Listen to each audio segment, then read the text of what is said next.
This week, Dirk Chatwin of the Omaha World Herald published some startling stats about the Nebraska offense. Nebraska had 19 offensive drives this season when trailing or tied after halftime. 10 of those ended with a punt, 5 in turnovers, 3 field goals, and only 1 touchdown.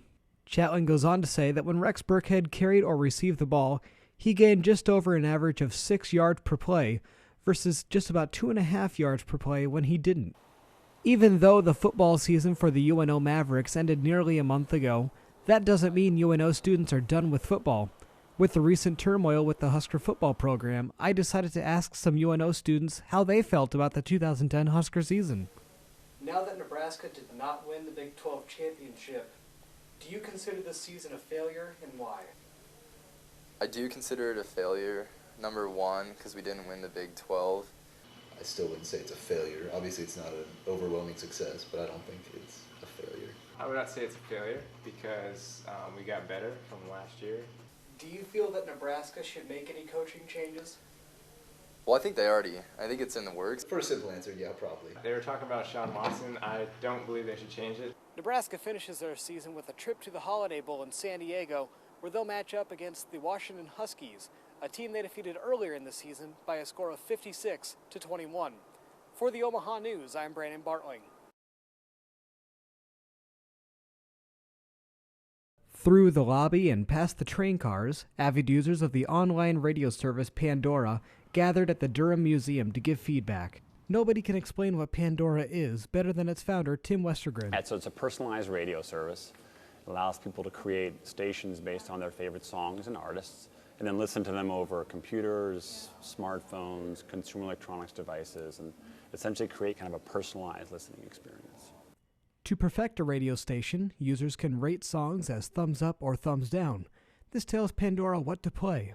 Westergren travels from city to city and visits with listeners for feedback on Pandora.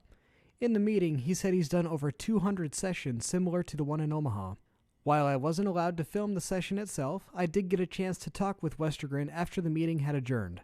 Pandora is moving to new platforms such as TVs and Blu-ray players, but that's not what Westergren's primary focus is right now. Well, cars is the big one. I mean, that's a biggest category. We've really barely touched that yet. So that's a big area of growth. And I think this isn't a platform, but it's going global. Being available outside the U.S. is a huge priority for us. The best way to experience Pandora and the Music Genome Project is to log on at www.pandora.com. For the Omaha News, I'm Brandon Bartling.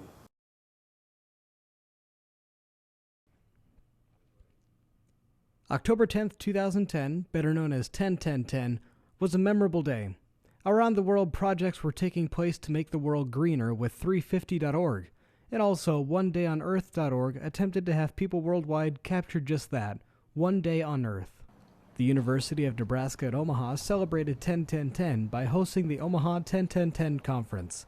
One speaker at the event was Dr. David Corbin, a professor at UNO. Now, the title of my presentation is one word: plastics. Plastics, they're all around us. Straws, CDs, bottles, and of course bags. Look at this pile of plastic junk. Dr. Corbin found everything shown here on campus in 17 weeks. He said he typically will find 4 or 5 straws a day on his way to teach. To put this into perspective, he challenged audience members to build things out of the plastics he had collected. Over the course of the next half hour, each work of art grew, and grew, and grew. What resulted was a car, a super straw, and a decorative piece of art. At one time, we were trying to figure out what else we could use plastic for. Now we're trying to figure out how to avoid using plastic as much as possible. Many grocery stores are beginning to sell reusable shopping bags like this one to cut back on plastic bag use.